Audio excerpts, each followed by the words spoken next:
시편 109편 9절에서 16절입니다. 오늘은 저주의 기도입니다. 지지하는 시간에 저주의 시편, 내가 왜 저주의 시편이라는 게 어떤 시편인가를 했고요. 오늘은 이제 구체적으로 어떻게 기도하는가, 이 저주의 기도가 나오는데, 솔직히 좀 읽으면 좀 그렇죠. 크리스천의 마인드로는. 네, 이제 저주의 기도인데 시편 109편 9절 16절이고 12절 말씀 같이 읽읍시다. 그에게 긍휼을 베풀 자가 없게 하시고 아버지가 없는 그의 자녀들에게 호의를 베풀 자도 없게 하시며 이러는데, 긍휼을 베풀 자가 없게 하시고 아버지가 없는 자에게 그의 자녀들에게 호의를 베풀 자도 없게 하소서.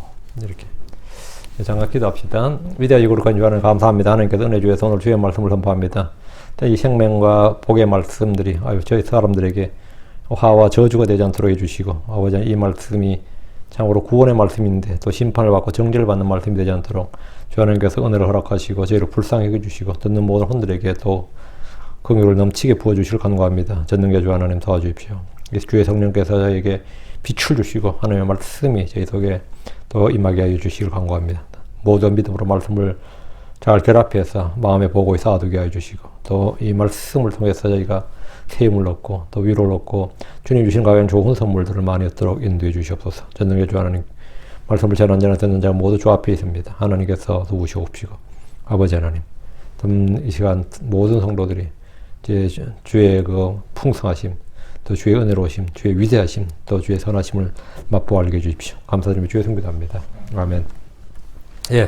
오늘 공부할 말씀 본격적으로 다윗의 입에서 쏟아지는 저주의 기도입니다. 이것은 다윗의 본심이나 다윗의 그 감정에서 나오는 악담, 또는 뭐 정죄, 저주, 욕설, 어느 쓴뿌리 그런 게 아니고 주의 성령, 주의 영감으로 주신 하나님의 말씀입니다. 이게 다윗의 감정에서 나온 다윗의 말이 아니라 주님께서 다윗의 마음에 주의 영, 그리스도의 영을 부으셔서 다윗의 입을 통해서 나온 주 하나님의 말씀이다 이거예요.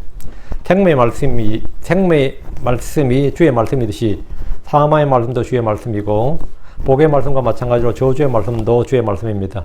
신명기 30장 15절 19절에 보면 신명기 30장 15절에 보라 내가 이날 생명과 복과 또 사망과 화를 내 앞에 두었나니 이랬고, 19절에도 내가 이날 하늘과 땅을 불러 너에게 증거로 삼노라. 내가 생명과 사망과 또 복과 저주를 너희 앞에 두었나니 그러므로 너와 내 씨가 살기 위하여 생명을 택하라. 주님께서 두 가지를 줬대. 생명과 사망 또 복과 저주를 너희 앞에 두었다. 너희는 선택을 해야 된다. 너희가 선택을 해야 된다. 어떤 분이 하나님은 죄 있는 게 없는 분인데 어떻게 마귀가 죄를 지을 수 있었느냐, 사탄이 어떻게 죄를 지을 수 있었느냐, 또 아담이 어떻게 죄를 지을 수 있었느냐. 그런데 당연히 하나님께서 마귀를 악하게 지었거나 죄를 짓도록 만들지는 않으셨죠. 첫사람 아담도 마찬가지고 주님께서는 악을 창조하셨다. 그건 맞죠. 생명과 사망 주님께 둘 다 만드셨고 둘 다 두셨다고요. 선택을 하면 그것이 죄가 되는 거예요.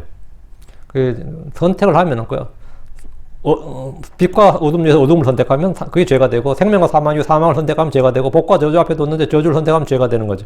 근데 그 선택의 문제지, 하나님께서 그 창조물, 그 피조물을 그렇게 만들거나 그렇게 하신 건 전혀 아니죠.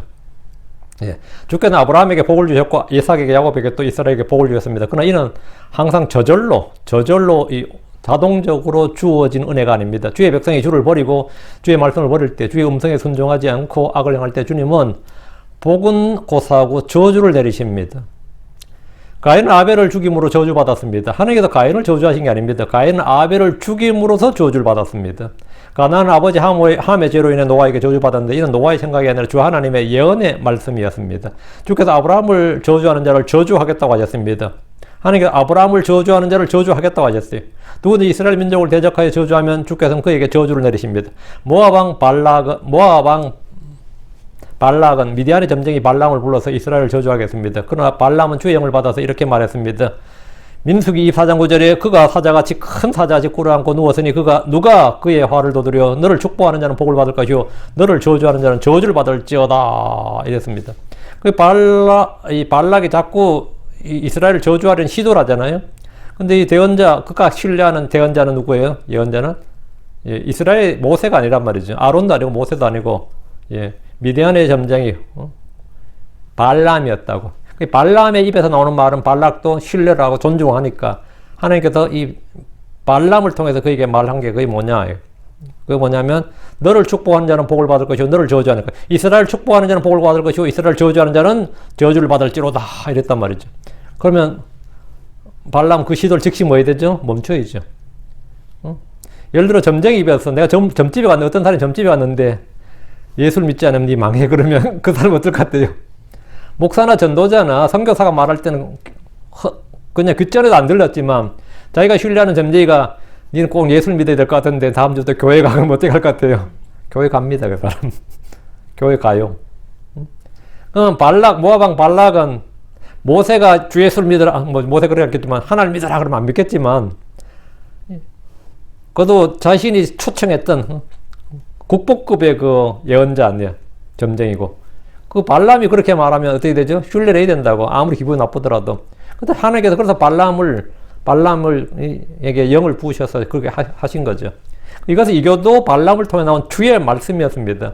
크리스천들은 본능적으로 친이스라엘입니다. 이유는 간단합니다. 우리가 모두 아브라함의 자녀이기 때문입니다. 대언자들을 비롯해 사도들이 유대인이고 무엇보다 우리 주님이 유대인이기 때문입니다. 유대인은 주께서 택하신 백성이요 주께 복을 받은 민족이 언약이 있기 때문입니다. 그래서 우리는 세상 사람들이 무엇이라고 하든 관계없이 유대인들을 사랑합니다. 이스라엘을 사랑한다고. 친이스라엘이라고. 우리는 그리스도를 통해서 아브라함의 복을 받은 자들입니다. 제가 성경에서 가장 좋아하는 말씀들 중에 하나인데 갈라디아 3장 9절 14절입니다. 갈라디아 3장 9절 그런 이와 같이 믿음에 속한 자들은 믿음이 충만한 아브라함과 함께 복을 받느니라. 창세기 15장에 나온 거 아브라함의 복. 아브라함과 함께 복을 받는다. 그 믿음에 속한 자들, 크리스천들이죠. 믿음에 속한 자들은 믿음이 충만한 아브라함과 함께 복을 받느니라. 이 9절. 14절. 이것은 아브라함의 복이 예수 그리스도를 통해 이방인들 위해 임하게 하고 또 우리가 믿음을 통해 성령을 약속으로 받게 하려 함이니라. 그 아브라함의 복이 예수 그리스도를 통해 이방인들 위해 임하게 하고 이 이방인들이 누굽니까? 예수 믿는 이방인들이죠. 우리가 믿음을 통해 성령을 약속으로 받게 하려 합니다. 아브라함의 복이 무엇인지 안다면 이 말씀에 기쁨과 흥분을 가라앉힐 수 없을 겁니다. 자, 그럼 오늘이 저주의 기도라고 그랬는데 성경에 저주의 말씀 있죠. 저주의 말씀이 있지. 그럼 주님께서 누구에게 그냥 랜덤으로 저주하는 건 아닐 거 아니에요. 주님은 누가 저주를 받는가? 하나님 누구에게 저주를 내리시는가? 저주를 받는 사람들은 누군가? 성경에 밝게 기록되어 있습니다. 주님께서는 그것을 이스라엘 백성들에게 선포하셨고 이스라엘 전부 다 아멘 하게 하셨어요. 이스라엘을 저주하는 자는 누구든지 저주를 받습니다. 유대인 놈들 때려 죽여야 된다. 직구상에서 쓸어버려야 된다. 지도에서 없애버려야 된다. 이런 사람들은 자신은 전혀 모르겠지. 무지해서 그런 말 하겠지만 저주를 받습니다. 이스라엘 저주한 자는 누구든지 저주를 받습니다. 주께 가증한 것을 만들어 은밀한 곳에 두는 자는 저주를 받습니다. 자기 아버지나 어머니를 업신여기는 자는 저주를 받습니다. 요즘 이 세대가 아빠 엄마를 업신여기는 세대지. 응? 자기 아버지나 어머니를 업신여기는 자는 저주를 받습니다. 자기 이웃의 지게표를 옮기는 자, 지게표는 것은 뭐냐면 랜드마크예요. 땅을 경계를 찍을 때 그 지게표인데 자기 이웃의 지게표를 옮기는 자는 저주를 받습니다. 눈먼 자로 하여금 길을 벗어나 헤매게 하는 자는 저주를 받습니다. 나그네나 아버지 없는 자나 과부의 재판을 굽게 하는 자는 저주를 받습니다. 유전 무죄니 무전 유죄니 하는 그런 거 있죠. 그게 다 저주를 받는 일이라고요. 자기 아버지의 아내와 함께 눕는 자는 자기 아버지의 옷자락을 드러낸 즉 저주를 받습니다. 어떤 종류의 짐승이든 그것과 함께 눕는 자는 저주를 받습니다. 자기 누이고 자기 아버지의 딸이나 어머니의 딸과 함께 눕는 자는 저주를 받습니다. 자기 장모와 함께 눕는 자는 저주를 받습니다. 자기 이웃을 은밀히 치는 자는 저주를 받습니다. 무지한 사람을 죽이려고 대가를 받는 자는 저주를 받습니다. 이 율법의 모든 일을 행하기 위해서 그것을 확인하지 아니한 자는 저주를 받습니다. 법이 있는데 난 법에 관심이 없어서 잘 몰랐어요. 그래서 이렇게 한단 말이죠. 법을 공부하라고요. 이걸 행하기 위해서 율법의 말씀을 행하기 위하여 그것들을 확인하지 아니한 자. 내가 뭘 하려고 할 때 성경은 어떻게 되어 있지? 성경은 뭐라고 말하지? 이런 질문이 없단 말이지. 그러놓고 나서는 저는 몰랐어요. 이러면 뭐라고? 무지는 무죄가 아니다. 주의 것을 강도질할 때 저주를 받습니다. 말라기 3장 9절에 너희가 저주를 받았나니 이는 너희 곧 온 민족이 내 것을 강도질하였기 때문이라. 이건 단지 11조에 관한 말씀으로 많이 인용하지만 11조에 대한 것만은 아닙니다. 내 것 할 때 주님, 온 민족이 내 것을 강도질하였다. 주님 것이 얼마나 많아요. 주님의 것. 주께서 주의 것이, 성경에서 주의 것이란 주의 영광, 그분의 이름, 주의 말씀이 다 주의 것입니다. 내 것이니라. 이 주의 것을 강도질하는 자는 저주를 받습니다. 다른 복음을 전하면 저주를 받습니다. 은혜 복음 외에 다른 복음을 전하면 저주를 받아요. 주 예수 그리스도를 사랑하지 않으면 누구라도 그분이 오실 때 저주를 받습니다. 고린도전서 16장 22절에 어떤 사람이 주 예수 그리스도를 사랑하지 않으면 그는 주께서 임하심으로 저주를 받을지어다 합니다. 가난한 자에게 자기 눈을 가린 자는 많은 저주를 받습니다. 선을 행할 줄 알고 행하지 않으면 그것이 그에게 죄가 되기 때문입니다. 주님의 언약의 말씀들에 순종하지 않는 자는 저주를 받습니다. 사람을 신뢰하며 육체를 자기 무기로 삼고 마음이 주로부터 떠난 사람은 저주를 받습니다. 주의 일을 속임수로 행하는 자는 저주를 받으며 자기 칼을 억제하여 피를 흘리지 아니한 자도 저주를 받습니다. 부패한 것으로 주에게 희생물을 드린 자는 저주를 받습니다. 주의 말씀을 들으려 하지 아니하며 그것을 마음에 두려하지 아니하여 주의 이름에 영광을 돌리지 아니하면 주께서는 내가 너에게 심지어 저주를 보내어 너희의 복들을 저주하리라 이렇게 말씀하셨습니다. 이게 성경이 주님께서 저주를 받는다고 한 예입니다. 주께서 백성들에게 저주를 내리시는 경고를 말씀해 주셨고 경고해 주셨습니다. 그리고 신명기 3장 19절에 내가 이날 하늘과 땅을 불러 너에게 증거로 삼노라. 내가 생명과 사망과 또 복과 저주를 너희 앞에 두었나니 그러므로 너와 내 씨가 살기 위해서 생명을 택하라. 생명을 택하라. 생명을 택하면 되는 거죠. 우리는 좋은 것을 택할 줄 알아야 됩니다. 복에 대한 말씀은 많은 교회들에서 목회자들이 자주 선포하지만 저주에 대한 경고의 말씀도 주의 말씀, 동일한 주의 말씀입니다. 우리는 복에 관한 말씀을 듣는 것만큼이나 저주의 말씀, 이 경고의 심판의 경고에 주의를 기울여야 됩니다. 자, 본문 보겠습니다. 9절. 그의 자녀들은 아버지 없는 자가 되게 하시고 그의 아내는 과부가 되게 하소서. 그가 누군지는 8절에 나왔죠. 그의 날들을 적게 하시고 할 때 그의 직무를 타인이 취하게 하시며 그가 누구였어요? 멸망의 아들이었죠. 그 멸망의 아들 죄의 사람 가룟 유다였다고요. 그럼 9절에 계속 이어지죠. 그의 자녀들은 아버지 없는 자가 되게 하시고 그의 아내는 과부가 되게 하소서. 8절에서 다윗은 주의 영을 받아 가룟 유다의 배신과 그의 죽음에 대해서 예언했습니다. 그리고 이 시편은 멸망의 아들이요 죄의 사람이요 마귀였던 가룟 유다에 관한 것임을 충분히 우리는 공부했습니다. 가룟 유다는 예수님과 사도들의 회계 담당자로 금고 그 재정을 맡은 자였지만 돈을 빼돌려 자기 밭을 산 도둑이었습니다. 그 요한복음 12장에 나오죠. 그가 도둑이었다. 그가 도둑이었으므로 이렇게 나와요. 그가 도둑이었으므로. 사람들이 예수를 부를 때 나사렛 예수라고 그러죠. 나사렛 예수. 그럼 나사렛이 뭡니까? 우리는 별명으로 알지만 예수님이 자라난 유년 시절과 청년 시절을 보낸 고향이 있죠. 그 나사렛 출신의 예수, 이 말이 나사렛 사람 예수. 그 예수님은 나사렛에서 태어난 건 아니에요. 베들레헴에서 태어났지만 베들레헴 예수 그러지 않았잖아요. 사람들 전부 다 그분이 나사렛에서 태어난 줄 알았어요. 그래서 많이 오해를 했죠. 태어나기는 베들레헴에서 태어났는데 나사렛에서 자랐고 나사렛에서 이제 활동을 시작했기 때문에 나사렛은 그분이 자라난 도시 이름으로 나사렛 출신의 사람, 나사렛 사람 예수란 뜻입니다. 그럼 유다 이스카리옷, 우리가 가룟 유다고 할 때 가룟이면 이스카리옷을 이제 우리가 가룟이라고 그러거든요. 가룟 유다라고 하는데 가룟이 똑같습니다. 히브리어로 Man of Kiriot. 나사렛과 마찬가지로 유대의 한 도시 이름입니다. 키리옷 사람 유다 이 말입니다. 키리옷 사람 유다 이렇게. 이스카리옷이란 말이 다른 말로는 이제 이 설이 두 가지가 있어요. 하나는 키리엇, a man of Kiriot, 내가 키리엇 사람이다. 이런 말이 하나고, 하나는 그 발음에서 보니까 시카리, 우리가 칼할 때 짧은 칼이죠. 사람 사례 같은 거 할 때 짧을 단자 써서 단도, 짧은 칼, 그게 시카리인데 이 말에서 유래한 단어로 이제 무력 투쟁을 동원해서라도 이스라엘의 왕국의 이스라엘 왕국의 독립을 이루어서 신정 다윗의 왕국을 재건해야 된다. 이거 열혈당원도 그런 그 독립 무장 단체였지만, 이 시칼이라는 그 파당이 있었는데, 거기 일원이 아마 이 가룟 유다, 예수님 제자 유다가 아마 거기 회원이 아니었을까, 거기 활동대원이 아니었을까, 이제 요런 견해가 있어요. 제가 볼 때는 이제 이건 나사렛 예수와 대응하기 위해서 가룟 사람 유다, 이게 훨씬 더 설득력이 있습니다. 근데 지금 이 9절 본문에 그의 자녀들은 아버지 없는 자가 되게 하시고 그의 아내는 과부가 되게 하소서 이랬죠. 어떻게 하면 아버지 없는 자가 되고 과부가 되는 거죠? 가룟 유다 죽으면 돼요. 뭐 간단한 거예요. 특별히 뭐 과부 되고 뭐 되게 하는 방법은 뭐 간단합니다. 네 과부 되게 만든다 이 말은 무슨 말이에요? 네 남편 죽인다 그 말이지 뭐. 응? 네 남편 죽인다 이 말이에요. 8절이 가룟 유다에 관한 예언이면 유다에게는 아내와 자녀들이 있었던 겁니까?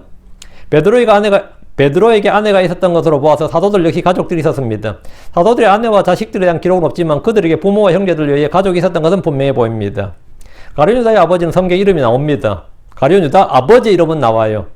요한복음 12장 4절에 그분께서는 시몬의 아들 가룟 유다를 가리켜 말씀하셨더라. 이렇게 그 시몬의 아들 가룟 유다 하니까 아버지 이름 뭐죠? 예, 시몬 유다죠. 그 시몬의 아들이니까 그 시몬의 아들 가룟 유다를 가리켜 말씀하셨더라. 그는 시몬의 아들입니다. 그런데 이 가룟 유다의 자녀나 아내에 대한 정보는 전혀 없어요. 이런 거는 이제 야사를 봐야 된다고. 이거는 정사엔 없다고. 야사를 봐야 된다고요. 근데 성경은 다윗의 입을 통해서 지금 그의 자녀들은 아버지 없는 자가 되게 하시고 그의 아내는 과부가 되게 하소서. 이러니까 뭐죠? 가룟 유다를 죽이소서. 이 말을 이렇게 하는 거예요. 이 기도가 정확한 기도는 뭐죠? 가룟 유다를 죽이소서. 이 말을 그분 이렇게 말한 거라고요. 우리가 보통 이제 사람이 죽을 죄를 져서 뭐라 그래요? 긍휼을 구할 때 나를 불쌍하게 해달라, 나 좀 살려달라 그럴 때 뭐라 그러죠? 집에 모셔야 될 노모가 있습니다. 그럼 한국의 그 유교 사상은 어때요? 병든 병든 아버지가 계십니다. 아이가 아직 핏덩입니다. 이러면 어때요? 사람 못 죽이잖아요. 응?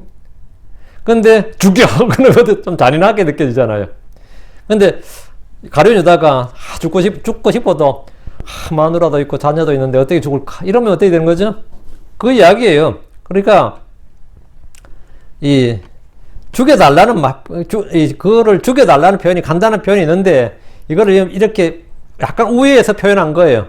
약간 우회해서 그게 뭐냐면 그의 자녀들은 아버지 없는 자가 되게 하시고 그의 아내는 과부가 되게 하소서 이런 거예요. 그러니까 가룟 유다가 죽으면 당연히 그의 자녀들은 아버지가 없게 되고 그의 아내는 뭐가 되죠? 과부가 됩니다. 유대사회뿐 아니라 어느 나라에서나 가정을 책임지는 아버지의 죽음은 그의 자녀들과 아내의 지위, 신분, 삶에 큰 영향을 미치게 됩니다. 특별히 농경국가라면 뭐 아버지가 죽는 순간 그 집은 뭐가 되거든요? 거의 뭐 삶의 질이 급전직하가 되는 거죠. 요즘처럼 뭐 엄청난 뭐 보험 혜택이라든가 뭐 유산을 빵빵히 남겨두고 뭐 전에 뭐 생명보험 광고 보니까 뭐 남편 죽었는데 그 자식하고 마누라하고 그네 살면서 놀면서 그런 광고 나오더라고. 그리고 아주 멋있게 생긴 남자 보험 에이전트가 와가지고 10억을 남겼습니다. 이러면 그래가지고 평안한 삶 뭐 이렇게 그래가지고 그 광고 욕 엄청 먹었거든요. 나무에 그네 타고 그네 타면서. 근데 맨날 집에 돈이나 갖다 쓰고, 집안 괴롭히고, 이런, 아버지나 남편이면, 진짜 죽는 게 사실은, 고귀하겠지만, 예의상 남들 눈에 있으니, 고귀하겠지만, 요즘 곡도 잘 안 하지요. 알겠지만, 다들 잘 죽었다 그래요. 근데 이제 정상적인 저거라면 좀, 아버지가 죽는 순간에 상당히 뭐가 되는 거죠? 아버지 없는 자녀. 이거는 참 무시도 많이 받고, 멸시도 받고, 보호자가 없기 때문에 갈굼도 많이 당하고, 이거 말도 못 합니다. 그러니까 아버지가 일찍 죽으면 아이들은 졸지에 고아가 되고, 아내들은 과부가 되어 삶이 궁핍하게 됩니다. 그래서 좀 개차반이라도, 여자들은 남편이랑 그늘이 있는 게 좋고, 아들, 자식들은 아버지가 그늘이 있는 게 좋아요. 근데 그것도 어지간해야지, 너무 심하면, 좀 그렇지만, 예. 지금 이건 상당히 저주의 기도예요. 지금 9절 같은 경우는. 가룟 유다를 죽여주소서 이 말을 지금 이렇게 한 겁니다. 10절. 그의 자녀들을 계속해서 방랑하는 자가 되어 구걸하게 하시고 또 그들이 자기들 항평옷을 떠나 자기들의 빵을 구하게 하소서. 10절은 좀 뭡니까? 연자제도 아니고 좀 그렇죠. 이런 기도는. 그놈은 9절이야 그러다 치지만 가룟 유다의 죄로 가룟 유다 죽는 거야. 그런 기도는 할 수 있지. 그 자식들은 뭐가 죄가 있다고 그의 자녀들을 계속해서 방랑하는 자가 되어 구걸하게 하시고 이랬거든요. 이건 경제적 궁핍이죠. 또 그들이 자기들 항평옷을 떠나 자기들의 빵을 구하게 하소서. 가룟 유다의 죽음으로 그의 자녀들은 아무런 영향을 받지 않는 것이 아니라 경제적인 빈곤층, 취약자가 되었습니다. 한국말로 하면 벼락거지가 된 거예요. 그의 자녀들을 계속해서 방랑하는 자가 되어 구걸하게 하시고 이 말은 문자 그대로 성취된 것으로 보입니다. 또 그들이 자기들의 황평옷을 떠나 자기들의 빵을 구하게 하소서. 가룟 유다의 자녀들과 그의 아내는 유다가 죽고 나서 평생 동안 경제적 궁핍을 겪게 되었습니다. 유다는 주님을 따르는 동안에도 돈에 매우 민감한 사람이었습니다. 예수님을 따르는 와중에도 민감한 사람이었어요. 성경 그를 뭐라고 하죠? 도둑이라고 그래요. 도둑. 요한복음 12장 6절에 그가 이렇게 말한 것은 그가 가난한 자를 염려하기 때문이 아니요 도둑이 물어 가방을 맡아 그 안에 든 것을 가져갔기 때문이라. 가룟 유다가 가난한 자에 대한 상당한 연민을 가졌던 걸 볼 수 있는데 왜 그랬을 것 같아요? 자기가 가난한 자라고. 자기가 가난한 자인데 이 여자가 그래 300데나리온 되는 나드 향유를 깨가지고 지금 예수님 발에 붓고 말이야, 머리에 붓고 이러면 어떻게 될 것 같아요? 보는 내가 다 아깝고 열받던 거지. 그래서 가룟 유다가 아주 분노하잖아요. 근데 그게 가난한 자들 염려하기 때문이 아니고, 이거 뭐 도둑이 힘으로 가방을 맞다 그 안에 든 것을 가져갔기 때문이라 했거든요. 그 300데나리온 팔아서 우리한테 헌금을 해야지, 그 돈을. 이 여자가 진짜 예수를 사랑하면 그 돈을 그렇게 버릴 게 아니라 그 돈을 헌금하면 300데나리온 중에 내가 얼마, 뭐 최소한 얼마라도 좀, 그죠? 삥땅을 할 수 있잖아요.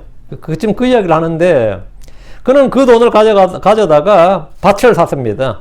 사도행전 1장 19절에 그 일을 예루살렘에 가는 모든 사람이 알게 되어 그 밭을 자기들 고유의 말로 아겔다말 아니라 그것은 곧 피밭이라는 말이라. 그는 불법의 대가로 밭을 샀다. 근데 그 일을 다 알았다는 거예요, 예루살렘 사람들이. 가룟 유다가 어떤 돈으로 그 밭을 샀는지. 그 도둑질한 돈으로 샀다 이 말이에요. 그런데 그런 그가 주를 배반함으로 죽게 되자 그의 가족들은 풍비박산이 나버렸습니다. 11절 강탈자가 그가 가진 모든 것을 취하게 하시며 또 나선 자들이 그가 수고한 것을 노력하게 하소서. 이것도 상당한 저주죠. 강탈자란 강제로 빼앗는 의미도 있지만 채권자라는 의미도 있어요. 강탈자란 게. 강탈자가 그가 가진 모든 것을 취하게 하시며, 유대의 채권자들은 빚을 받기 위해서 담보를 취하는 것은 물론이고 상속물인 땅이나 집을 빼앗았습니다. 그것으로도 변제가 어려우면 자식들을 잡아다 종으로 삼습니다. 열왕기하 4장 1절에 이 내용이 나와요. 이제 대언자들의 아들들의 아내들 중에 어떤 여인이 엘리사에게 부르짖어 이르되 당신의 종 내 남편이 이미 죽었는데 당신의 종이 주를 두려한 줄은 당신이 아시나이다. 빚을 준 사람이 이르되, 빚을 준 사람이, 빚을 준 사람 채권자죠. 채권자 이르라 말이야. 내 두 아들을 취하여 노예로 삼고자 하나이다. 강탈자 즉 채권자가 그가 가진 모든 걸 취한다는 것은 다 뺏어간다 이 말입니다. 남은 자들 입장에서는 아버지나 남편이 죽었다는 사실보다 사실 이것이 더 큰 아픔이고 슬픔입니다. 아버지 죽었어? 그러면 빚 갚아 이런단 말이야. 빚 갚아. 근데 어디서 내가 알지도 못하는 빚이 막 속속 나오는데 이게 진짜인지 아닌지도 몰라요. 네 아버지가 전에 나한테 얼마 뭐 빌려갔다, 얼마 가져갔다, 언제까지 갚기로 했다 하면 어떻게 되는 거죠? 이거 사람은 남의 불행을 또 이용한 사람들이 많거든요. 남의 불행, 갑자기 죽었다 그러면 이런 소문 나면 갑자기 빚쟁이들이 상갓집으로 우르르 몰려들어가지고 차용증도 없이 돈 내놓으라 그래요. 차용증도 없이. 그런 경우가 허다합니다. 뭐 요즘에 그래도 좀 문명화되고 법적 저게 있었지만 예전에는 뭐 그냥 땡깡 쓰면 뭐 노름빚이 있다 그러고 뭐가 있다 그러고 하면 뭐 진짜 집안 작살납니다. 장사 치르기도 힘든데 장사 치르고 나면 완전 집안 거들나 버립니다. 아, 시골도 그런 거 많이 봤지. 참 징글맞아 그런 거 보면, 그죠? 그 법치 사회가 확립된다는 게 얼마나 많은 사람들에게 저걸 준지 모릅니다. 아버지가 죽어도 남은 재산이 있고 보험이 있고 돈 나올 만한 곳이 있으면 뭐 그렇게 아버지의 죽음 그 부재가 아쉽진 않을 거예요, 실제로. 뭐 재산 빵빵하고 뭐 보험 있고 이러면 뭐 아버지 죽는다고 해서 조금 뭐 하지만 뭐 큰 적은 아닐 거라고, 실제로. 뭐 애들이 갑자기 아빠 죽으면 어떨까, 갑자기 엄마 죽으면 어떨까, 왜 걱정하는 것 같아요? 내가 어떻게 살지, 이래 때문에 걱정하지, 실제로 그거 다른 것 때문에 걱정하는 건 아니거든요. 이런 인간이 참 그러면 좀 이기적이거든. 아버지가 죽어도 뭐 재산이 있으면 뭐 재산이 있는데 내가 좀 크면 뭐라 그래요? 안 죽나 그러고 씨. 아, 놓친데 빨리 안 죽나 그러고 뭐 이러잖아, 실제로. 근데 아버지의 죽음으로 빚만 잔뜩 남았고 그 남아있는 재산 다 빼앗기고 길에 나앉게 되면 정말 인생이 망했다 싶습니다. 그래서 요즘은 이것도 이제 법적 안정성이 좀 생겼어요. 한정 상속도 있고 뭐 상속 포기도 있고 해가지고 빚이 더 많다 싶으면 빨리 상속 포기해버리면 되거든요. 빚도 상속이기 때문에 그래요. 뭐 한정 상속하면 뭐 있는 돈 내에서 다 갚고 나머지는 그 있는 돈이 좀 남으면 뭐 갚고 남는 돈만 내가 상속받겠다. 예를 들어 빚이 더 많으면 있는 돈만 다 갚고 없는 그 빚은 전부 난 상속받지 않는 거 뭐 이런 제도가 좀 있어서 이제 이 11절 같지는 좀 덜한데 약간의 돈이 생기면 빚쟁이들이 찾아오는 그런 장면인데 은행 돈이나 이런 돈은 뭐 법적으로 못 갚으면 못 갚는 거잖아요. 파산하면. 근데 이게 아는 사람 돈, 친척 돈 이런 건 어때요? 이 법하고 또 상관이 없다고 이게. 뭐 삼촌, 사촌 아니면 뭐 약간 먼 친척 아니면 친구 하면 그 뭐 돈 없어요. 그래도 이제 좀 돈이 생긴 것 같은데 갚지요. 이러면 또 어떻게 되죠? 아, 만만치 않죠. 이 장면에서 그 유단 이스카리옷이라는 이름이 있는데 여기서 보듯이 이 장면만 보면 여기 강탈자 이런 거 보니까 무장혁명당원일 수도 있겠다. 무장혁명당원이었을 수도 있겠다 싶어요. 예수님을 따를 때 그에게 빚이 있었거나 아니면 자식들과 아이들이 빚을 진 것이나 뭐 둘 중에 하나로 보입니다. 가룟 유다가 아예 빚이 있었거나 아니면 가룟 유다가 3년간 때 주님을 따를 때 3년 이상 따랐으니까 그때 수입이 없잖아요. 3년간 수입이 없으면 누가 가게를 꾸려요. 마누라 아이들이 꾸려야 되는데 그때 아마 빚을 좀 졌거나 내 나중에 다 갚을게. 예수님 왕국 오면 이분 진짜 메시아면 대박 나는 거고 메시아 아니면 우리 쪽박 나는 거고. 가룟 유다는 뭐 아니면 도였어요 인생이. 예수님 진짜 메시아면 그래서 메시아 왕국 세워지면 자기가 뭐 되는 거죠? 12지파를 다스리는 한 왕국의 한 지파의 수장이 되는 거 아니에요. 그랬던데 어쨌든 그들이 수고하여 번 것은 그들의 소유가 되지 못하고 다른 사람들의 노략물이 되었습니다. 이는 한국에서 사채 빚을 진 사람에게도 흔히 볼 수 있는 현상 중에 하나입니다. 아무리 벌어서 갚아도 빚이 늘어나서 죽고 싶다는 이들이 있습니다.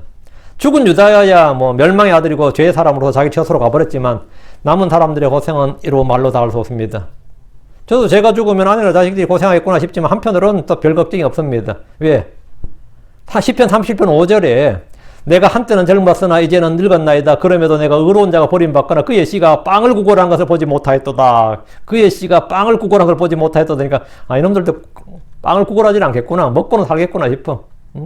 저도 요즘도 가끔 우리 애들한테 그 이야기 해요.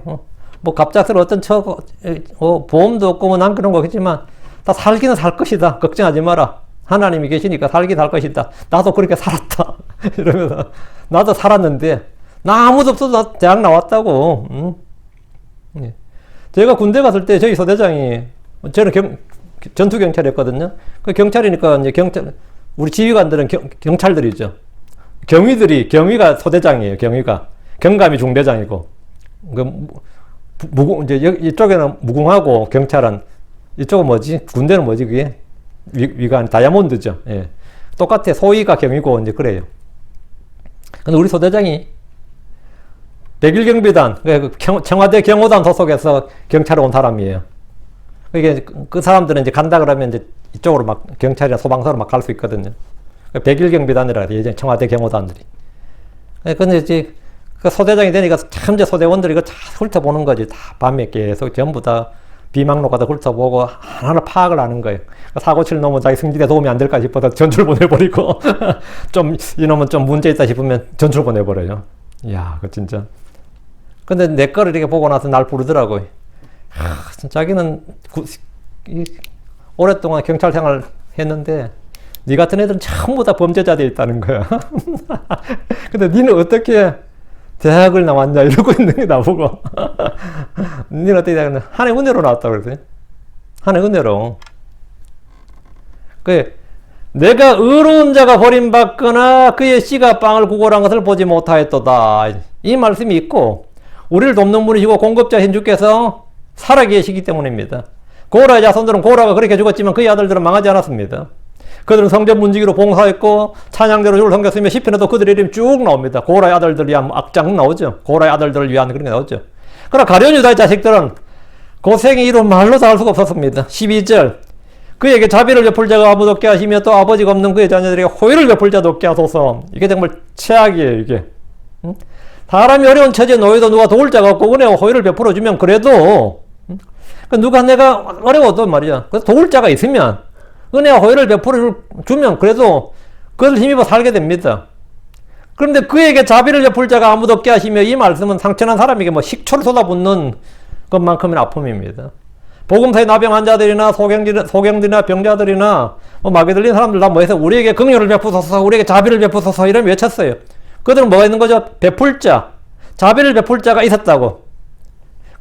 그들이 병이 걸렸든지 마이가 들렸든지 눈이 보이지 않든지 뭐 다리를 절었든지 뭐 죽게 되었든지 그들에게 자비를 베풀 자가 한 명이 있었습니다. 그 한 명이 누굽니까? 주 예수 그리스도입니다. 우리 언제 어디서나 어려움에 처할 때 부르고 찾고 구할 이름, 우리가 자비를 베풀 자, 우리에게 자비를 베풀 자, 우리가 도움을 구할 자가 한 분 있다고. 그 이름이 예수 그리스도입니다. 우리는 이 한 가지 사실만으로도 이 세상을 살 수 있는 모든 걸 얻은 겁니다. 그러나 지옥에 간 자들은 혀를 식혀줄 물 한 방울 줄 사람이 없습니다. 그들이 불러도 대답해줄 사람이 없습니다. 이것이 완전한 절망입니다. 유다의 자녀들 안에도 마찬가지였습니다. 그들에게 자비를 베풀 자가 없었습니다. 사울왕의 후손들 특히 요나단의 자녀들은 다윗이 찾아서 보살펴 줬습니다. 그들은 아무도 없다고 생각했는데 자기를 찾고 있는 누가 있어요. 그 누구네? 그 왕이냐? 다윗 왕이야. 다윗이 내가 자비를 베풀 자를 내가 자비를 긍휼을 베풀겠다고 찾아내라. 사울에게 남은 자가 있느냐고 찾아내라는 거예요. 그들에게 긍휼을 베풀 한 사람이 있었는데, 그들에게 도움을 줄 사람이 한 사람이 있었는데, 다름 아닌 왕이었습니다. 끝난 거지 뭐. 그럼 그의 인생은 순식간에 역전이 됩니다. 우리에게는 확실한 긍휼, 풍성한 긍휼을 베풀어 주실 주 예수 그리스도가 계십니다. 아무도 나를 돕는 자가 없을 때 나의 도움은 하늘과 땅을 만드신 그분께로 옵니다. 하나님이 우리를 도우시면 누가 나를 대적하고 고소할 수 있습니까? 아무도 없습니다. 하나님이 나를 버리시면 사람의 도움은 전적으로 헛될 뿐입니다. 주를 배반한 유다는 긍휼받지 못했습니다. 주께서는 그를 위해 기도하지 않으셨습니다. 그는 죄의 사람이었고 멸망의 아들이었기 때문입니다. 12절 또 아버지가 없는 그의 자녀들에게 호의를 베풀 자도 없게 하소서 했는데, 아버지가 없는 것은 유다가 목매서 자살했기 때문이고요. 예수님을 나무에 달려 죽게 했던, 예수님을 나무에 달려 죽게 했던 그 유다가 그 역시 나무에 달려 죽었습니다. 예수는 우리의 죄와 불법을 담당하기 위해서 나무에 달렸고 저주가 되셨지만, 그는 자신의 죄와 불법으로 인해 나무에 달렸고 저주를 받았습니다. 이게 차이입니다. 그가 죽은 후에 그의 자녀들에게 아무도 호의를 베풀 자가 없었습니다. 사도들이나 초대교회에서 그의 자녀들을 돌봐줄 리도 없었고, 주님을 잡는 데 협조했다는 이유로 제사장들이나 사두개인들이나 장로들이 그의 자녀들을 돌봐줄 리도 없었습니다. 양쪽 다 버림받는 거죠. 배반자의 말로가 그래요.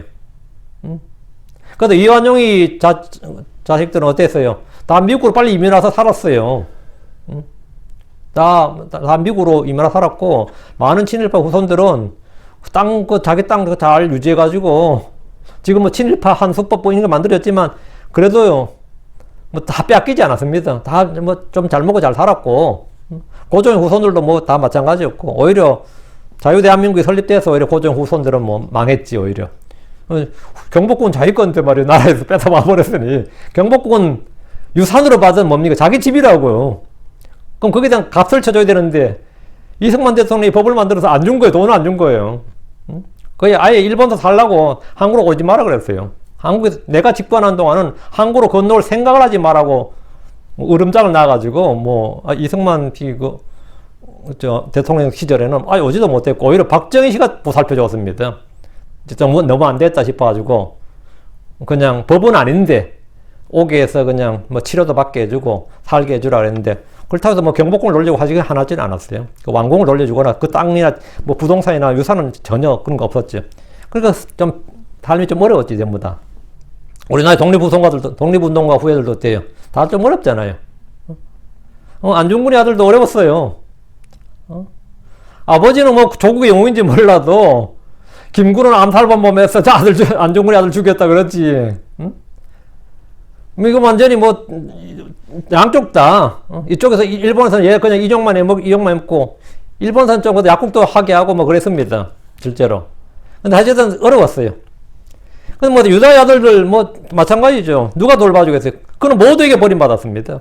그의 자녀들도 유대 땅에서 살아가기는 힘들었을 겁니다.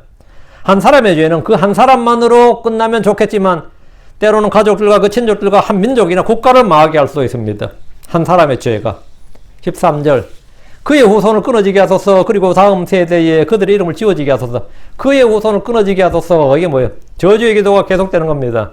그의 자녀들이 고생하다 죽는 정도가 아니라 그의 후손을 끊어지게 해달라고 합니다. 이 말은 자식들이 죽거나 더 이상 아이들을 낳지 못하는 걸 말합니다. 그래서 그 세대로 끝이 나라고요.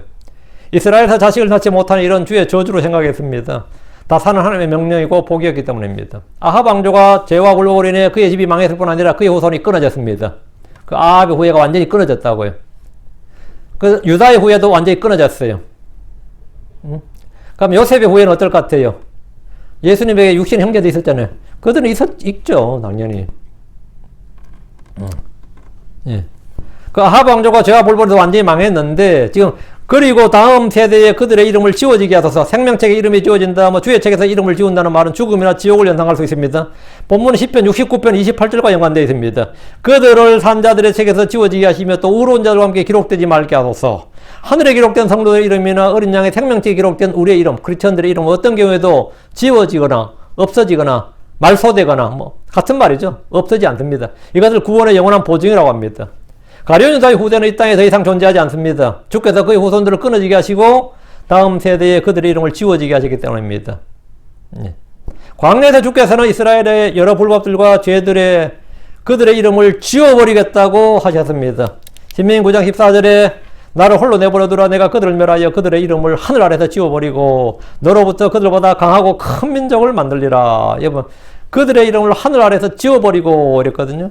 이 말씀은 주의 분노와 심판의 집행이 그들의 죽음이란 사실을 보여줍니다. 율법은 말하기를 신명기 29장 20절 주께서는 그를 용서하지 아니하실 뿐 아니라 주의 분노와 그분의 질투가 그 사람을 대적하여 연기를 보며 또 이 책에 기록된 모든 저주가 그에게 놓이리라. 주께서 그의 이름을 하늘 아래서 지워버리시고 했습니다. 그러나 이후로 주님은 이스라엘 이름을 하늘 아래서 지우리라고 말씀하지 않으셨습니다. 하지만 사악한 자들의 죄에 대해서는 그들의 이름이 아니라 그들의 죄를 이름뿐만 아니라 그들이 죄를 지우지 않습니다. 이름을 지우는 것이 아니라 죄를 지우지 않겠다. 우리의 죄와 불법은 예수 그리스도의 피로 깨끗이 제거되고 지워졌습니다. 우리 주께서 말씀하셨습니다. 이사야 44장 22절에 내가 내 범법들을 빽빽한 구름을 지웠듯 내 죄들을 구름을 지우듯 지웠으니 내게로 돌아오라. 내가 너를 구속하였느니라. 주께서 우리의 죄와 불법을 깨끗이 지우셨습니다. 주 예수님의 피는 죄를 깨끗이 제거하고 지워버리는 강력한 힘입니다. 요한일서 1장 7절에 그분의 아들 예수 그리스도의 피가 모든 죄에서 우리를 깨끗하게 하느니라. 깨끗하게 하느니라. 14절 그의 아버지들의 불법이 주님과 함께 기억되게 하시며 또 그의 어머니의 죄가 지워지지 않게 하소서. 그의 아버지들의 불법이, 아버지는 한 명밖에 없죠. 아버지들 하면 되는 거죠. 조상을 말하는 거죠. 아버지들의 불법이죠. 그의 아버지들의 불법이란 이집트에서, 광야에서, 그리고 가나안 땅에서 그의 조상들이 행했던 불법으로 주로 우상 숭배와 불순종입니다. 아버지들의 불법하면 우상 숭배, 불순종이에요. 뭐 음행도 있고 물론 다른 것도 있겠지만 우상 숭배, 불순종이 줍니다. 여기서 특이한 표현은 주님과 함께 기억되게 하시며 이 말이에요. 주님과 함께 기억되게 하시며 이교도들의 죄와 불법은 그냥 그들의 악한 풍습으로 기록되고 기억됩니다. 그렇죠? 예를 들어서 몽골인들의 죄는 몽골인들의 문화와 풍습으로 기억됩니다. 그 주님과 별 상관이 없어요. 그렇게 소개돼요. 마야 인카mom에서 사람들을 잡아다가 인신공양을 들였다. 그럼 뭐죠? 사람을 죽여들인 인신공양은 당시 그들의 종교요, 그들의 문화로 기억됩니다. 그래, 이스라엘의 죄와 불법은 이스라엘의 문화와 종교와 풍습으로 기억되는 것이 아니라 주님과 함께 기억되게 됩니다. 예, 그들이 주의 백성이었기 때문입니다. 그 이스라엘이 죄를 지으면 그들 이스라엘의 문화, 풍습, 종교, 전통 이렇게 기억되는 게 아니라 언제나 주님과 함께 기억된다고요. 주님과 함께 기억된다고요. 그들이 주의 백성이기 때문입니다. 우리가 죄를 지으면 그냥 저 사람 본래 저런 놈이야. 본래 저 사람 저런 좀 비열한 사람이지. 그렇게 아니라 차 크리스천이란 놈이 이런 게 나온단 말이에요. 그럼 제가 죄를 지으면 뭐라고 제일 먼저 나오는 게 뭐죠? 그 사람 목사예요. 그러거든. 딱 나오는 게 그거예요. 딱 그거부터 나온다고. 그 사람 목사예요. 그럼 제일 먼저 나오는 게 그런 것부터 나오거든요. 주님과 함께 기억된다고. 그래서 우리가 주의 이름을 보면 욕되게 하나 더럽힐 수가 있게 되는 거죠. 불신자들은 그들이 죄를 짓는다고 주님의 이름을 더럽히진 않아요. 그들이 몇 놈을 죽이고 막 이렇게 해도 그놈 자신만 그냥 욕을 먹는 거. 인간 같지 않는 놈, 짐승 같은 놈, 금수마도 못한 놈, 이렇게, 인면수 시민이 그런 말 듣죠. 그런 말 듣지만 크리스천들은 그렇게 듣는 게 아니라 참 장로란 놈이, 집사란 놈이, 교회 몇 년 다녔다는 놈이 이렇게 이상하게 예수님과 계속 연관이 돼요. 나는 그렇게 연관되고 싶지 않은지 몰라도 계속 예수님과 연관이 됩니다. 그렇게 돼요. 자동으로 그렇게 됩니다. 주님과 함께. 그래서 주님의 거룩한 이름이 성도들과 더불어 성도들이 죄를 지을 때마다 욕을 먹게 되는 겁니다. 우리가 주의 백성이기 때문에, 주의 자녀들이기 때문에 그렇습니다. 다시 14절. 또 그의 어머니의 죄가 지워지지 않게 하소서인데, 그의 아버지의 불법, 그의 어머니의 죄란 말, 이것이 태생적인 것이고 조상들로부터 물려받은 것이고 조상들로부터 배운 것이다 이 말입니다. 아버지의 불법, 어머니의 죄, 이게 뭐냐 하면 아버지의 불법. 나의 생명이 어떻게 된 거죠? 아버지 나를 낳으시고 어머니 나를 기르실지, 이런 한국 시가 있죠. 예. 본래 어머니 날 낳으시고 아버지 날 기르신다가 아니고 한국에 보면 아버지 날 낳으시고 어머니가 날 기르신다 그렇게 돼 있어요. 이거 진짜 유교인들이라도 이게 참 정확한 진리를 잘 말하고 있어요. 아브라함이 이삭을 낳고 이러잖아요. 사라가 이삭을 낳고 이러지 않고 성경에 아브라함이 이삭을 낳고 이삭이 야곱을 낳고 이러죠. 그렇지. 근데 아버지의 불법과 어머니의 죄, 이 말도 아버지 어머니에 서 내가 태어나잖아요. 남자 없이 여자로만 태어나고 여자 없이 남자로만 내가 태어난 게 아니다 말이죠. 그같이 나의 죄와 불법이란 것이 그냥 내가 선천적으로 이게 아니라 다 뭐죠? 조상으로부터 아버지 어머니로부터 뭐 물려받은 거 배운 것이다 이 말이지. 그 내가 예를 들어서 무덤 앞에 넙죽질하는 거 누구한테 배운 거예요? 당연히 아버지 어머니지. 뭐 볼 것도 없죠. 그 아버지의 불법 어머니의 죄란 말 이것이 태생적인 것이고 그 조상들로부터 물려받은 것이고 조상들로부터 배운 것이다 이 말이에요. 그럼 죄를 짓는 자는 그것을 부모의 탓으로 돌리고 원망해서는 아무 소용이 없습니다. 그 원망해봐 소용없어요. 아버지의 불법 어머니의 죄란 말은 그 자녀가 단절하지 않을 때 문제가 되는 겁니다. 하나님 부모의 죄를 자녀에게 묻지 않습니다. 에스겔 18장 20절 22절에 죄를 짓는 혼 그 혼은 죽을지니라 아들이 아버지의 불법을 담당하지 않으며 아버지가 아들의 불법을 담당하지 아니하리니 의로운 자의 의가 그 위에 임하고 사악한 자의 악이 그 위에 임하려다. 그러나 사악한 자가 자기가 범한 모든 죄에서 돌이켜 자기가 범법한 모든 죄에서 돌이켜 내 모든 법규를 지키고 율법에 맞고 옳은 것을 행할지인데 그는 반드시 살고 죽지 아니하리라. 그가 반드시 살고 죽지 아니하리라. 그가 범한 모든 법 보고 그것들이 그에게 언급되지 아니하리니 그는 자기가 행한 자기의 의 가운데 살리라. 우리는 부모의 죄와 불법을 대신 속죄할 수 없습니다. 대신 침례를 받을 수도 없어요. 죽은 자를 위한 속죄나 죽은 자를 대체한 침례란 건 없습니다. 그런 침례는 없어요. 죽은 자를 위한 침례도 없습니다. 근데 한글 성경 중에 우리가 지금 듣는 이 킹제임스 성경 얘기는 죽은 자들을 대체하여 침례를 받는 자 이런 말이 고린도전 15장 29절에 나와요. 이거는 굉장히 오역 정도가 아니라 이건 그냥 반역이에요. 지금 이 흠정역 성경에서 뭐 보니까 요즘 뭐 근본역 표준역 나오는데 뭐 번역이 아니라 반역이다 그러는데 사실은 자기 눈에 있는 진짜 들보는 못 보고 남의 뒷거를 보는 겁니다. 똥 묻은 개가 개 묻은 개 나무란 꼴이에요. 지금 죽은 자를 대체한 침례 이게 어느 교리냐 몰몬교 교리입니다. 죽은 자들을 위한 기도 묵주들 그게 캐톨릭이죠. 돈 거두려고 하는 거잖아요. 뭐 유아세례 비상계 죽은 자들 위한 기도 죽은 자들 대체하여 침례를 받는 자 저 이거 보고 이제 기겁을 했는데 안 고쳐지더라고. 이게 6판, 7판, 지금 6판 나왔나? 아직도 안 고쳐져요. 그럼 이건 무슨 뜻이죠? 그 사람이 그렇게 믿는다는 뜻입니다. 그건 뭐 다른 이유가 없어요. 그 사람 진짜 그렇게 믿는다는 뜻이에요. 그 교리를 믿는다는 뜻입니다. 다른 뜻이 없어요. 이건 그냥 이단교리야. 근데 우리가 이런 뭐 한두 구절 때문에 이걸 안 쓰고 그러지는 않습니다. 우리 좀 미성을 쓰는데, 그래서 우리는 이 성경을 통해서 이제 그걸 마치 그도 있으니까 그냥 진리로 믿는 그건 아니죠. 우리는 킹제임스 성경을 최종 권위로 내가 자꾸 영어 사대주의 소리 듣고 뭐 영어 킹제임스 온리즘이 소리 듣는데 어쩔 수 없는 현재는 어쩔 수 없어요. 주님은 산자가 죽은 자들 위해 무언가를 하라고 하지 않습니다. 산자가 죽은 자들 위해서 무언가를 하라고 하지 않아요.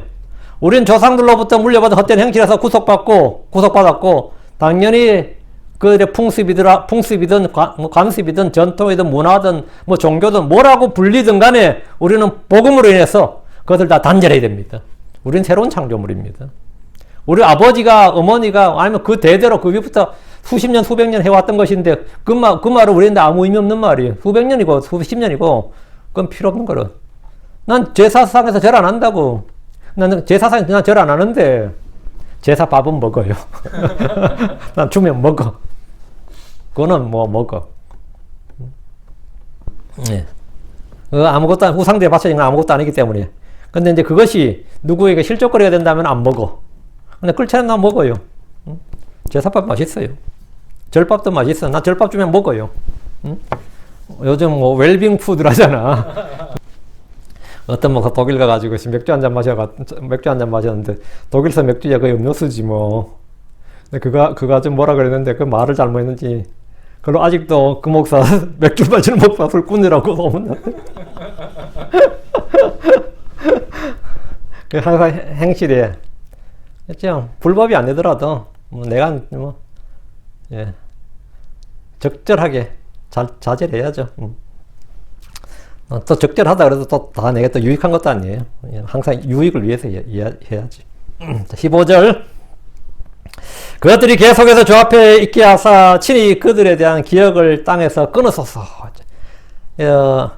땅으로부터 from the earth인데 사람들이 제가 불법은 성기가를 감출 수가 없습니다. 그것들이 계속해서 주 앞에 있게 하사 이 말씀은 시편 90편 8절과 일맥상통하는 말씀이에요. 시편 90편 8절에 주께서 우리의 불법들을 주 앞에 두셨사오며 우리의 은밀한 죄들을 주의 얼굴빛 안에 두셨나이다. 그랬거든요. 우리의 불법들과 우리의 은밀한 죄들을 주 앞에, 주의 얼굴빛 안에 두셨다. 그걸 계속해서 주 앞에 있게 하셨다 이거죠. 사람들의 모든 불법들과 은밀한 죄들은 계속해서 주 앞에 있기 때문에 그 누구도 마음대로 바꿀 수가 없고 없앨 수가 없고 숨길 수가 없다고 해요. 이것을 없애기 위해서 사람들이 할 수 있는 일은 사실 아무것도 없습니다. 종교적 수련이나 금욕이나 선행이나 어떤 의식을 행해도 주 앞에 있는 죄와 불법들은 없어지지 않습니다. 우리의 죄와 불법을 없애는 것은 딱 하나밖에 없어요. 우리의 죄와 불법을 blot out, clear away, 클리어 시키는 것. 우리를 죄로부터 씻어주는 것 딱 하나밖에 없어요. 뭡니까? 예수 그리스도의 피입니다. 예수 그리스도의 피밖에 없습니다. 그분의 피만이 죄를 씻고 죄를 제거하고 죄를 지워버릴 수 있습니다. 다시 15절 그것들이 계속해서 주 앞에 있게 하사 타락한 자들의 죄와 불법들은 그들이 심판을 받을 때까지 결코 없어지지 않는다. 주 앞에 계속 있다고요. 내가 아무리 없다 해도 네 앞에 없는지 몰라도 그건 네 죄는 주님 앞에 있다고요. 그래서 심판석에서 그들은 변명할 길이 없다. 변명할 수가 없는 겁니다. 다시 15절 친히 그들에 대한 기억을 땅에서 끊어서서 누구에 대한 기억이 끊어진다는 것은 성경에 자주 나오는 표현입니다. 누구에 대한 기억이 끊어진다. 기억이 끊어진다. 신명기 32장 26절 내가 말하기를 내가 그들을 구석구석으로 흩어 사람들 가운데서 그들에 대한 기억이 끊어지게 하리라 하였다마는 그 이스라엘 디아스포라에 관한 건데 뭐뭐에 대한 기억이 끊어진다는 것은 주의 징계와 심판으로 죽는 걸 말합니다. 끊어진다 이 말이 뭐죠? cut off 이게 뭐냐면 죽는다는 말이에요. 땅에 살던 사람이 땅으로부터 끊어지면 땅에서 죽는 거죠. 시편 34편 16절 주의 얼굴은 악을 행하는 그들을 대적하다 땅에서 그들에 대한 기억을 끊으려 하시는도다. 그들에 대한 기억을 끊으려 하시는도다. 이게 뭔 말이에요? 죽이신다 이 말이지. 그러니까 주님이 끊으신다 끊으려 하신다 이 말은 죽음을 말합니다. 시편 88편 5절에도 죽은 자들 가운데서 자유로우니 마치 살해당의 무덤 속에 누워있는 자 같다. 그들을 주께서 더 이상 기억하지 아니하시며 또 그들은 주의 손으로부터 끊어졌나이다. 그들은 주의 손으로부터 끊어졌나이다. 죽었다. 우리는 성경을 비교해서 끊어졌다는 말의 의미를 정확히 파악할 수 있습니다. 16절 왜냐하면 그가 자비를 베푸는 것을 기억하지 아니하였으며 도리어 가난한 자와 궁핍한 사람을 학대했기 때문입니다. 그는 심지어 마음이 상한 자들까지 죽이려 하였나이다.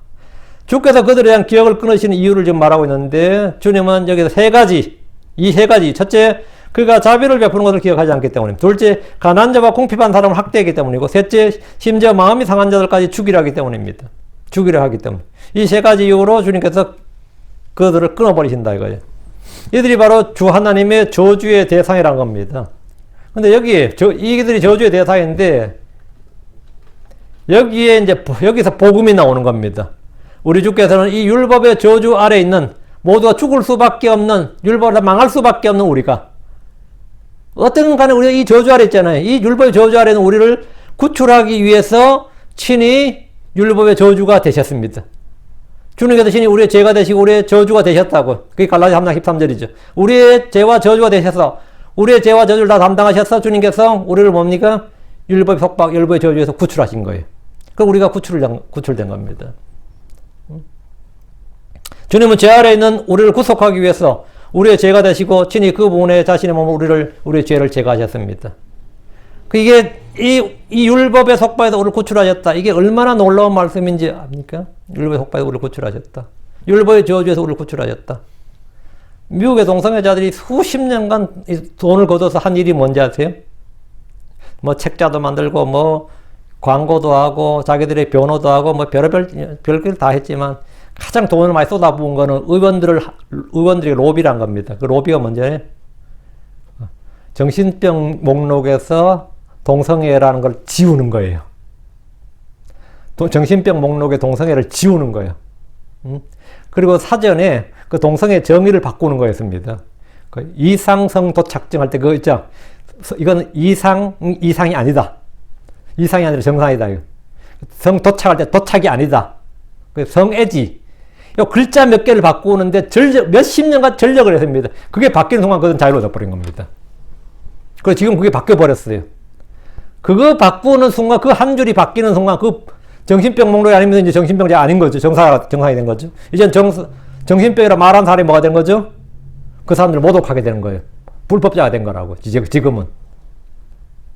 이 한 줄을 바꾸는 거, 그 정의를 하나 바꾸는 거, 그게 그들이 늘 했던 일이. 그리고 성공했지, 지금은. 그들은 왜 그런 거죠? 그 법의 속박에서 벗어나기 위해서요. 그 법의 속박에서 벗어나면 뭐가 된 거죠? 불법을 행한 게, 불법이 합법이 된 거지. 근데 우리가, 이 사람의 법은, 뭐 시대에 따라, 사람들에 따라, 뭐 정권에 따라 바뀔 수가 있잖아요. 사람의 법은. 하나의 법은 바뀔 수가 없습니다. 하나의 법은, 주의 법은 사람이 바꿀 수가 없어요. 바뀌어지지도 않고, 고칠 수도 없고, 뭐 로비한다고 되는 게 아니라고.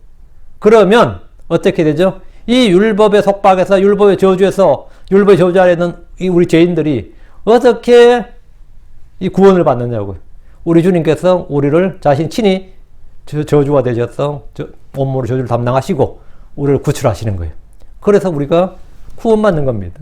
그래서 더 이상 우리가 율법의 속박 아래, 율법의 저주 아래 있지 않다. 더 이상 우리가 율법의 저주 아래 있지 않다. 이게 복음이지. 주님께서 죄 아래 있는 우리를 율법의 저주 아래 우리를 구속하기 위해서 우리의 죄가 되셨고 친히 그분 자신의 몸으로 죄를 제거하셨고 그분께서 율법의 정죄와 저주를 온몸으로 담당하셨습니다. 그래서 우리는 예수를 믿는 순간에 그것이 그 믿음을 의로 여기시고 우리는 구원받은 겁니다. 그래서 이제 완전한 자유를 얻게 된 거죠. 모든 속박에서 벗어나게 된 겁니다. 오늘 우리 저주의 기도에 대해서 했는데 하나님께서 어떤 경우에 주님의 저주가 임하는지를 상세하게 기록해 주셨고 말씀해 주셨습니다. 그리고 우리는 이미 이 율법의 저주에서, 이 정죄의 저주에서 벗어난 구출받은 성도들이다. 예수 그리스도의 몸으로 말미암아 그것이 바로 복음이다. 이 사실을 좀 잘 기억하시고 하나님께 하나님의 은혜에 감사와 찬양을 드리는 겁니다. 기도합시다.